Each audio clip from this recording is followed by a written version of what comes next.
you guys take a break after a race and you sit down and you analyze all your data, do you then get together with your colleagues at BMW and think about how to evolve the architecture? Oh, for sure. Yeah, I mean, there's a lot of problem identification and then resolution. So we're keeping a list of issues as we find them, and obviously we're trying to repair them here, and then anything that happens gets reviewed with BMW Motorsport after the event so they can understand the whole range of problems, if any, and start to develop countermeasures more long term.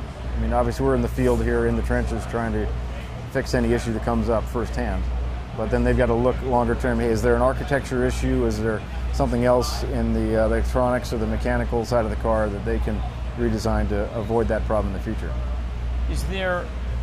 What kinds of things are you looking to electronics manufacturers to deliver to you guys to make your life easier, more efficient? Well, usually it's getting higher quality, more reliable sensors. A lot of the sensors in the car started out in a laboratory environment. And then you put them on a race car with a high vibration, high temperatures, a lot of impacts, and those sensors fail. And so you're constantly looking for parts that are durable enough. You know, usually more military standards are required and stuff that's more robust to the race car environment, which is quite tough. Now, is your engineering team at a point where you actually design some of the subsystems here, or do you basically take commercially available subsystems and optimize them, or is it done at the BMW racing team level? Well, on the electronic side, most of it has been sourced from racing level electronic suppliers who are used to providing this quality of parts to exist in this environment.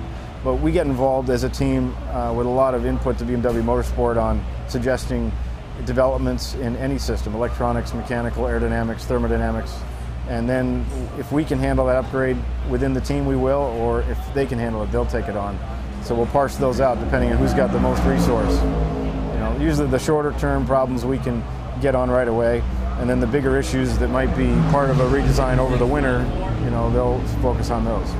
So right now, here we are in the middle of the season, and we're working hard to identify the improvements list for next year so that we get those in place and there's enough time to get those to mature and get on the car. Right. And then obviously we've got to, as they come out, we've got to test them, make sure they're okay before we put them into the racing environment next year. How big is your engineering team? Our engineering team at Rahal Letterman is pretty small. There's about 5 of us.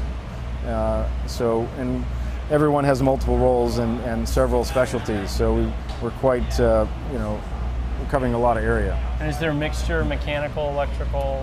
Yep. More mechanical than electrical, but some of each. And you've got to think about whether it's a thermodynamic problem or a mechanical problem, or is it a materials problem, or you've got to be able to do that forensic based on your experience to get to the bottom.